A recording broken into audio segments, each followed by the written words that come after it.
ठीक है भाई, अगला हमारा टॉपिक है पेज नंबर 47 पर। आप देखिए रेडियो, ये जो वेव्स हैं, इसको जब हमने लास्ट टाइम पढ़ा था कि वेव्स की कई टाइप हैं, radio waves, microwave, infrared, visible light, ultraviolet, x rays और गैमा वेव्स। इनके यूजेस हमें पढ़ने हैं कि ये जो वेव्स हैं किस टाइप की होती है। ठीक है, तो इस टेबल में हूँ मैं आपके साथ।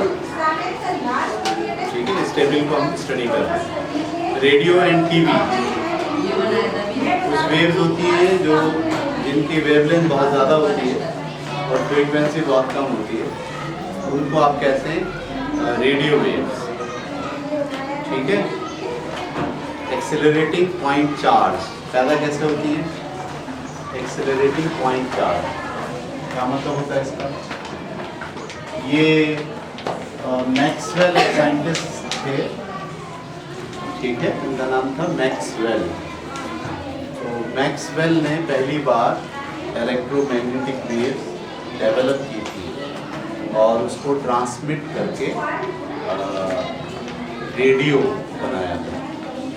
ये रेडियो का जो तस्वुर है वो ये है कि एक जगह से ये आदमी बोलता है, ठीक है, तो उसके बोलने से क्या होता है? इसके बोलने से वेव्स पैदा होती हैं। ठीक है, कैसे पैदा हो जाती है? वाइब्रेशन से। किस चीज़ की वाइब्रेशन? जब बोलता है ना तो उसके बोलने के सामने स्पीकर लगा होता है। ठीक है, जो स्पीकर होता है वो बोलता है तो स्पीकर वाइब्रेट करता है। जैसे मैं अभी भी कोई प्लास्टिक की थैली यहाँ लगा के बात करूँ तो प्लास्टिक की थैली क्या करेगी? वाइब्रेट करेगी, क्योंकि मेरे अलग से आवाज़ वो डेवलप कर रही है। आपको पता है ना, कॉलम्स बनते हैं, कुछ जो है वो खिसकाव के कारण होते हैं, रेडिफिकेशन के कॉलम होते हैं, कुछ कंप्रेशन के कॉलम होते हैं। कॉलम जब टकराएंगे उस स्पीकर की सतह से, माइक में किसको होता है, वो वाइब्रेट करता है। वो जो वाइब्रेट करता है, बस कीजिए, ये मैं आपके सामने रख रहा हूँ स्पीकर। ये वो पर्दा है जिस पे आवाज़ आगे जब टकराएगी तो ये क्या करेगा? वाइब्रेट करेगा। ये जो वाइब्रेट करता है ना, ये आगे कॉइल से जुड़ा होता है। इससे जुड़ा होता है और ये कॉइल रखी होती है मैग्नेट के अंदर। मैं इसको यहाँ बनाने की वजह काम है, ये है वो कॉइल कहाँ रखी हुई है? मैग्नेट। आप लोगों को कभी स्पीकर देखने का इत्तेफाक हुआ? स्पीकर खराब हो जाता है तो उसको लेके जाते हैं बनवाने के लिए, लोगों ने किया होगा शायद। ये जो स्पीकर का पर्दा, काला वाला पर्दा हटाते हैं, उसके अंदर जो है वो मैग्नेट होता है। मैग्नेट के अंदर क्या रखी होती है? कॉइल होती है। कॉइल का मतलब गत्ते के ऊपर तार लपेट के कॉइल बनाएंगे। जब हम यहाँ से बोलते हैं ये पर्दा वाइब्रेट करता है। ये पर्दा किससे जुड़ा हुआ होता है? कॉइल से जुड़ा हुआ होता है। कॉइल वाइब्रेट करती है। क्या करती है? जब कोई कॉइल मैग्नेटिक फील्ड में वाइब्रेट करती है, उस कॉइल में से करंट होता है। ये अभी हमने पढ़ा नहीं है ना, क्योंकि अगले टॉपिक आएंगे इलेक्ट्रोमैग्नेटिज्म के, उसमें हम पढ़ेंगे तफसील में। जब भी किसी तार को या कॉइल को किसी मैग्नेटिक फील्ड में रख के हिलाया जाता है, उस कॉइल में क्या पैदा हो जाता है? करंट पैदा होता है। तो आप देखो, आपने आवाज़ को किसके तरफ कर दिया? आवाज़ से ये मिलेगा, इससे ये कॉइल मिलेगी। जब कॉइल मैग्नेटिक फील्ड में मिलेगी तो इस कॉइल में पैदा क्या होगा? करंट। इस करंट को वो ले गए कहाँ पर? एक एंटीने में।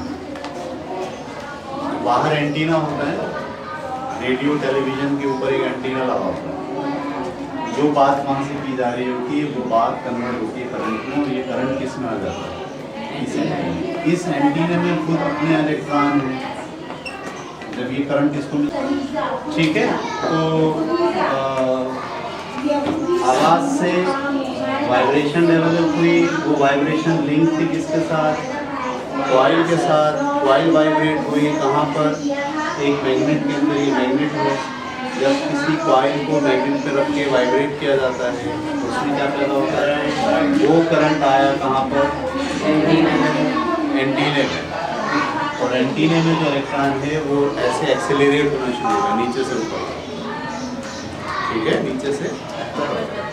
तो जब इलेक्ट्रॉन एक्सेलरेट होता है किसी भी डिवाइस के अंदर तो वो एनर्जी खारिज करता है। जब इलेक्ट्रॉन एक्सेलरेट होता है किसी डिवाइस में तो क्या होता है, ये फौरन ये एनर्जी खारिज करना शुरू कर देता है। और ये एनर्जी किस फॉर्म में खारिज होती है, इलेक्ट्रोमैग्नेटिक वेव्स। एक जो है वो इलेक्ट्रिक वेव चल रही है ऐसे करके, और उसके साथ क्या चल रही है, मैग्नेटिक। कल मैंने आपको एक तफसील बताई, ये जो है ऐसे जा रही है और ये कैसे जा रही है, ऐसे जा रही है। तो दो वेव्स डेवलप, ये जो वेव्स डेवलप हो रही है ये किस वजह से हो रही है, चार्ज को एक्सेलरेट करने से इलेक्ट्रोमैग्नेटिक वेव्स डेवलप हो रही है। ये बड़ा समझ में आ गई बात आपको। ये तो बहुत बड़ा मसला क्रिएट हुआ था साइंस की तारीख में एक ज़माने में। आपने पढ़ा है ना 9th क्लास में, पता नहीं पढ़ा नहीं पढ़ा, बॉहर का एटॉमिक मॉडल, और रदरफोर्ड ने भी एक एटॉमिक मॉडल पेश किया था। उसने कहा था कि भाई प्रोटॉन और न्यूट्रॉन में न्यूक्लियस में होते हैं और इलेक्ट्रॉन कहाँ होते हैं, घूम रहे होते हैं, है ना। रदरफोर्ड ने ये बात कही थी। बॉहर ने इस पर एतराज़ उठाया, तो आप कह रहे हो कि ये घूम रहा है, जब ये घूमेगा, घूमने का मतलब ये एक्सेलरेट हो रहा है, सेंट्रीपिटल एक्सेलरेशन तो है ना, तो ये घूम रहा है तो ये क्या हो रहा है, एक्सेलरेट हो रहा है। जब भी इलेक्ट्रॉन एक्सेलरेट होता है तो क्या खारिज करता है, तो ये भी क्या करेगा, एनर्जी खारिज करेगा। और जब ये एनर्जी खारिज करेगा तो क्या होगा, इसका ये जो दायरा है ये आहिस्ता आहिस्ता क्या होता जाएगा, छोटा होता जाएगा, और एक वक्त आएगा कि इलेक्ट्रॉन घूमते घूमते घूमते घूमते किसमें आके जी जाएगा। ये उसने एतराज़ उठाया था रदरफोर्ड के एटॉमिक मॉडल। इस एतराज़ की बुनियाद ये था, रेडियो वेव्स, इलेक्ट्रोमैग्नेटिक वेव्स का बनना, और ये एतराज़ वाकई सही एतराज़ नहीं। तो ये बड़ा कन्फ्लिक्ट आया था एक ज़माने में साइंस की दुनिया में, तो हम कैसे इसको कैसे ट्रांसलेट करेंगे। बाद में क्वांटम थ्योरी आई, ये हम पढ़ेंगे इस चैप्टर के लास्ट में, 2-3 चैप्टर आ रहे हैं इसमें मॉडर्न फिजिक्स में कुछ नज़रियात पढ़ेंगे। तो मैं वापस आता हूँ अपने बात के ऊपर, ये जो रेडियो वेव्स हैं ये कैसे पैदा होती हैं, कैसे पैदा होती हैं रेडियो वेव्स। रेडियो वेव्स सिर्फ रेडियो ही नहीं, रेडियो तो इसलिए कह रहे हैं कि उसकी फ्रीक्वेंसी, उसकी वेवलेंथ ज़्यादा है। अगर वेवलेंथ ज़्यादा है तो वो रेडियो वेव फैलाई है, अगर वेवलेंथ छोटी होती जाती है, जैसे जैसे आपने देखा, हमने कल तस्वीर बनाई थी, तो बड़ी वाली उससे सबसे रेड से जो पहले उनको क्या कहते हैं, इंफ्रारेड, फिर होते हैं विजिबल, फिर क्या होता है अल्ट्रावायलेट होती है। अल्ट्रावायलेट को भी तो कई हिस्सों में डिवाइड कर सकते हो, इंफ्रारेड को भी।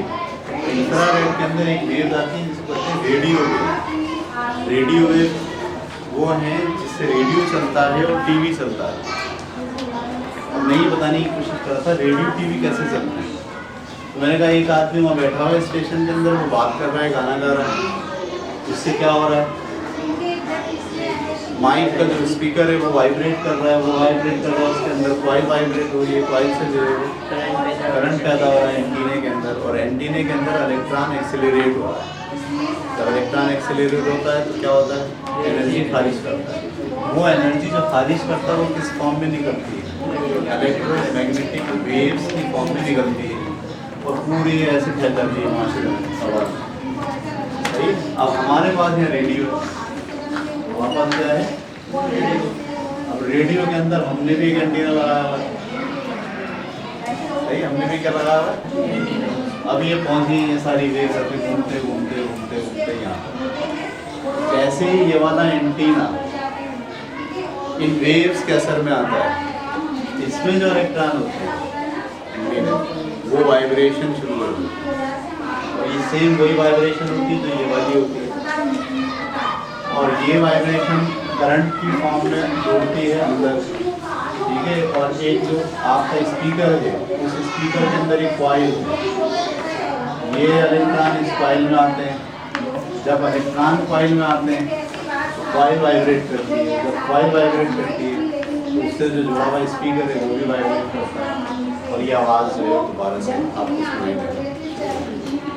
यानी आपने वाइब्रेशन को करंट में तब्दील किया, करंट को इलेक्ट्रोमैग्नेटिक वेव में तब्दील किया। अब इसी को उल्टा करते हैं, इलेक्ट्रोमैग्नेटिक वेव को करंट में, तो करंट वापस होगा इसमें कॉइल में, तो कॉइल मैग्नेटिक फील्ड में कॉइल रखी हुई उसमें करंट जाएगा, तो उल्टा काम हो गया। पहले वाइब्रेशन थी तो करंट पैदा हो रहा था, अब करंट दिया है तो वाइब्रेशन पैदा। जब वो वाइब्रेशन पैदा हो रही है वो वाइब्रेशन को किससे जोड़ दिया आपने, पर्दे से वाइब्रेट होना शुरू किया, इससे क्या आ गया। अब इसमें ये नहीं होता कि सीधा सिंपल होता है, यहाँ पर इसको एम्पलीफाई करने के लिए और डिवाइसेस भी यूज करते हैं। जो इलेक्ट्रॉन बिल्कुल मामूली से हिल रहे हैं उसको आगे करके छोटी छोटी डिवाइस लगाई होती है, वो क्या करती है उसको स्ट्रेंथ देती है, एनर्जी देती है, उसका एम्पलीट्यूड बढ़ जाता है, आवाज़ को आप बढ़ा सकते हैं। फिर दूसरी बात ये कि ये एक चैनल था, एक दूसरा चैनल भी होगा, कोई और किसी और स्टेशन से जो है एक आदमी और बोल रहा है, उसके भी इसी तरीके से क्या निकल रहे हैं, वेव्स निकल रहे हैं। तो ये वाला स्टेशन और ये वाले स्टेशन अपने आप को रिस्ट्रिक्ट करते हैं। तो मैं जो वेव भेजूँगा उसकी फ्रीक्वेंसी अलग होगी और तुम जो वेव भेजोगे उसकी फ्रीक्वेंसी अलग होगी। सब लोग स्टेशन डिवाइड कर लेते हैं, आपने देखा है FM 100 है ना, FM 100 तो ये ना फ्रीक्वेंसी डिवाइड की होती है। तो मैं जब अपनी साउंड भेजूँगा वो इस फ्रीक्वेंसी में भेजूँगा, मेरी जो वेव्स निकलेंगी उसमें 1 सेकंड में इतनी वेव्स निकलेंगी, उसकी जो वेव्स निकलेंगी 1 सेकंड में इतनी वेव्स निकलेंगी। और इसी तरीके से जब मुख्तलिफ टाइप की फ्रीक्वेंसी की वेव्स में टकराती हैं तो ये इलेक्ट्रॉन एक से ज़्यादा फ्रीक्वेंसी के ज़रिए से आ जाते हैं। फिर हमारे यहाँ भी चैनल होता है जो सिर्फ एक फ्रीक्वेंसी को एडजस्ट करता है, ठीक है। इस तरह से हमें आवाज़ सुनेंगे। ये सारा गेम जिन वेव्स पर होता है, ये वेव्स क्या कहलाती हैं, रेडियो वेव। और ये रेडियो प्लस TVBC होगा, TVBC में, ठीक है।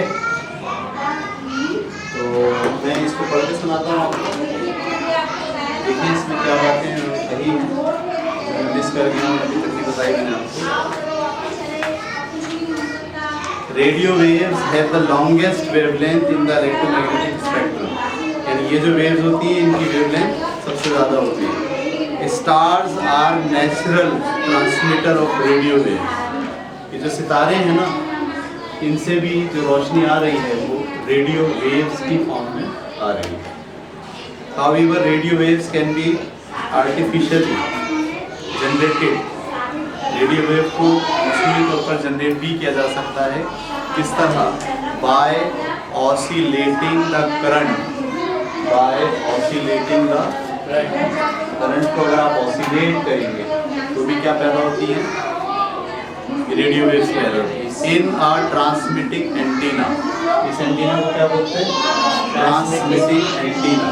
इन radio system a microphone controls the current to the antenna so that the radio waves pulsate, microphone जो है वो कंट्रोल करता है इस एंटीने के करंट को, ठीक है। और उसकी वजह से वेव्स जो है वो पल्सेट होती है। The incoming pulsation in the radio receiver, जब ये इनकमिंग पल्सेशन आती है रेडियो रिसीवर में, सही है, कंट्रोल अ लाउड स्पीकर, उससे कंट्रोल किया जाता है किसको, लाउड स्पीकर, ठीक है। To create a copy of the original sound, ताकि इसकी ओरिजिनल साउंड की कॉपी क्रिएट की जा सके। Radio waves can diffract around hills, सही, radio waves can diffract around hills. क्या मतलब होता है, जब पहाड़ बीच में आ जाएं तो रेडियो वेव, क्योंकि उनकी वेवलेंथ बहुत बड़ी होती है, वो आसानी से निकल जाती है, सही है, टकरा के वापस नहीं होती, क्योंकि उनको उड़ने का जो वेवलेंथ होती है वो बहुत ज़्यादा होती है, तो वो डिफ्रैक्शन होता है और वो साइड होके निकल जाती है आगे जनाब। So radio can receive signal even if a hill blocks the direct route from the transmitting antenna, यानी अगर बीच में पहाड़ियाँ भी हों तो भी एंटीना तक ये वाले सिग्नल आसानी से पहुँच जाते हैं, ठीक है। Long waves will also diffract around the curved surface of the earth। इसी तरीके से जो कर्व होता है, सरफेस का जो कर्व होता है ना, तो आपने यहाँ से एंटीना से ये वेव्स भेजी हैं, तो ये तो यहाँ चले जाएंगे। एक रेडियो आदमी यहाँ अगर बैठा हुआ है तो वो कैसे सुनेगा इसको। तो ये कह रहे हैं कि जब ये निकलती है ना, तो क्योंकि ये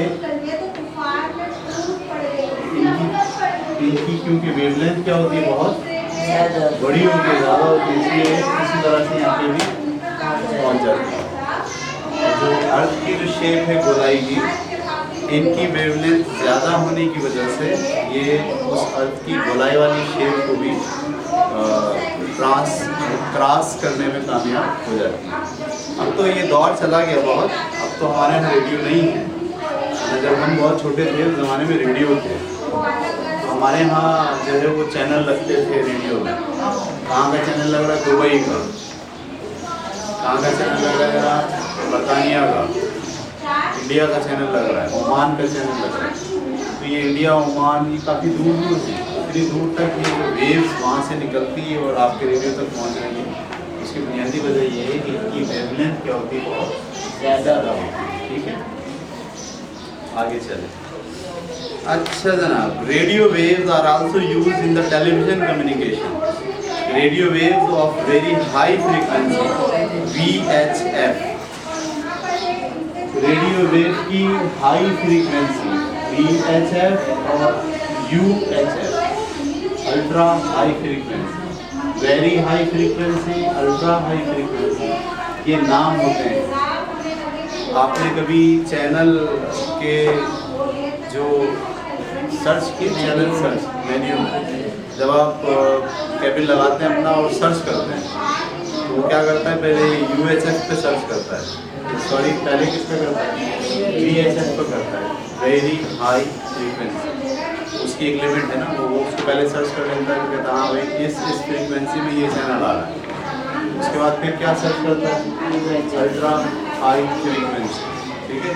लड़कों ने इस पर गौर पता नहीं क्या नहीं किया, लड़कियाँ तो बिल्कुल नहीं करती गौर, वो तो सिर्फ जो चैनल में प्रोग्राम आ रहा है ना उस पर गौर करती है।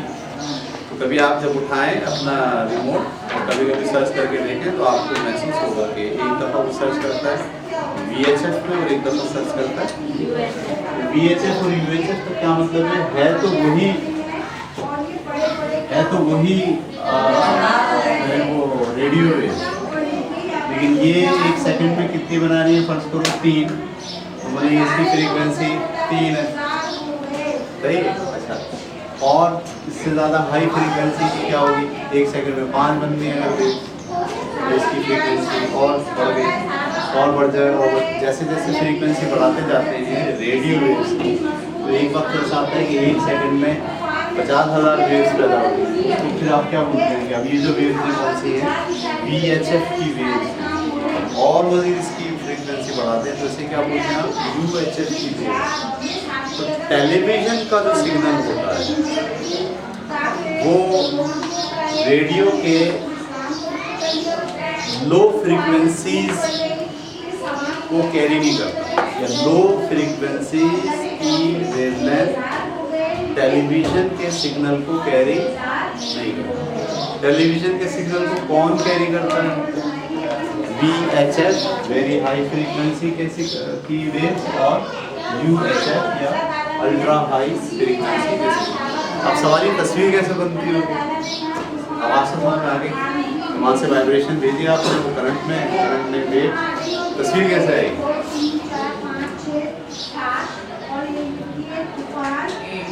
हैं? पता नहीं कैसे आती होगी तस्वीर। अब तो ना डिजिटल हो गई ये चीज़ है, अब अगर वो एनालॉग में बताऊंगा भी तो उसका कोई बेनिफिट नहीं है। ये भी एनालॉग है पूरा। एनालॉग और डिजिटल क्या होता है, एनालॉग ये लफ्ज़ इस्तेमाल करते हैं हम लोग, एनालॉग और डिजिटल, ठीक है। ये जो मैकेनिकल चीज़ है, अभी ये देखो पूरा सिस्टम मैकेनिक है, हर चीज़ मैकेनिकल है, ठीक है, इसको बोलते हैं एनालॉग। और जब चीज़ मैकेनिकल से निकल कर 0-1 पे आ जाए, 0-1 किसे कहते हैं? 0 का मतलब करंट है और 1 का मतलब 0 का मतलब करंट नहीं है और 1 का मतलब है, तो ये वाली जब सिचुएशन आती है तो इसे आप क्या कहते हैं? डिजिटल। सही है। मैं देखो इसकी मिसाल देता हूँ आपको सादा सी। ये आपका टीवी है, ये टीवी की हल्की सी पिक्चर ट्यूब बाहर निकली हुई है, मैं ऐसे दिखा रहा हूँ टीवी आपको, यूँ रखा हूँ, और ये पीछे इसकी क्या है? पिक्चर ट्यूब है, सही है ना? पिक्चर ट्यूब में आपने देखा होगा यहाँ पर एक वो लगा होगा गन, और ये जो पिक्चर ट्यूब की ये वाली ये जो शीशा है, इस शीशे पे केमिकल लगा होता है, फ्लोरेसेंट केमिकल कहते हैं। क्या कहते हैं? वो ऐसा होता है, यहाँ से अगर अपना इलेक्ट्रॉन ठीक है ऐसे जाके टकराएगा, जब इलेक्ट्रॉन यहाँ से तो ये इससे टकरा के ना एक स्पॉट पैदा करेगा। स्पॉट जैसे फुलझड़ी का स्पॉट होता है ना, फुलझड़ी जलाइए आपने, अनार जलाएं, अनार जलते हैं तो कैसे वो टिमटिमाहट पैदा होती है, उसको हम कहते हैं फ्लोरेसेंट डेवलप हो रहा। तो जब इसमें से एक इलेक्ट्रॉन ऐसे निकल के सीधा जाएगा और जाके इससे टकराएगा तो यहाँ क्या पैदा होगा? एक फ्लोरेसेंट पैदा होगा। यहाँ से जो देखने वाले हैं उनको क्या दिख रहा है? फ्लोरेसेंट, एक स्पॉट, सही है। ऐसे ही यहाँ से 50,000 स्पॉट डेवलप हो रहे हैं। वो जो 50,000 स्पॉट है वो मिलके क्या बना रहे हैं? तस्वीर बना रहे हैं। ये एनालॉग सिस्टम है। इसमें ये जो गन है ये क्या कर रही है? इलेक्ट्रॉन फायर कर रही है। इसको कौन मैसेज दे रहा है इलेक्ट्रॉन फायर करने के? तो पीछे से एंटीना से इलेक्ट्रॉन जो आए थे ना सिग्नल में, वो इलेक्ट्रॉन आके यहाँ पहुँच रहे हैं। और यहाँ उन्होंने ऐसी डिवाइसेस लगाई हुई हैं जो उस इलेक्ट्रॉन को एक्सेलरेट करती हैं, बहुत स्पीड से फेंकती है। इलेक्ट्रॉन यहाँ से आके यहाँ स्क्रीन होती है जो आप शीशा जिसको देख रहे होते हैं, उसके पीछे क्या हो रहा होता है? उसके पीछे से इलेक्ट्रॉनों की बमबारी हो रही होती है स्क्रीन के ऊपर, और वो सारे इलेक्ट्रॉन आके स्क्रीन पे डिफ्यूज हो रहे होते हैं, टिमटिमाहट पैदा करते हैं। वो टिमटिमाहट वो टिप के करोड़ों की तादाद में क्या बनाते हैं? एक तस्वीर बनाते हैं। इसको कहते हैं एनालॉग। और डिजिटल में क्या होता है? डिजिटल में ये होता है कि खुद स्क्रीन, फ्लैट स्क्रीन होती है, इसमें ही बल्ब होते हैं बहुत सारे। जो स्क्रीन है उसी में क्या हो, ये छोटे बल्ब है, कितने 20 करोड़ बल्ब हैं, और वो सारे उसका तार कहाँ जुड़े हुए? माइक्रो प्रोसेसर से जुड़े हैं। वो प्रोसेसर फैसला कर रहा है कौन से जलाने कौन से बुझाने। जब वो ऐसे सीधे यूँ जलाता है तो आपको क्या दिखती है? लाइन। एक यूँ जलाते और यूँ वाले जलाते, बाकी सब क्या करते हैं? बंद करते। तो आपको क्या दिखता है? क्रॉस। ये लाइट जो जला रहा है ऑन और ऑफ कर रहा है, ऑन और ऑफ। जहाँ ऑन और ऑफ का सिस्टम हो उसे क्या कहते हैं? डिजिटल। और जहाँ ऑन और ऑफ का सिस्टम ना हो बल्कि मैकेनिकल तरीके से चीज़ डेवलप हो रही है उसे क्या कहते हैं? एनालॉग। हमने एनालॉग से डिजिटल की तरफ मूव किया। तो बात क्या हो रही थी? बात ये हो रही थी कि जो सिग्नल चलते हैं रेडियो वेव्स के टेलीविज़न के लिए वो कौन से कहलाते हैं? VHF और UHF, ठीक है।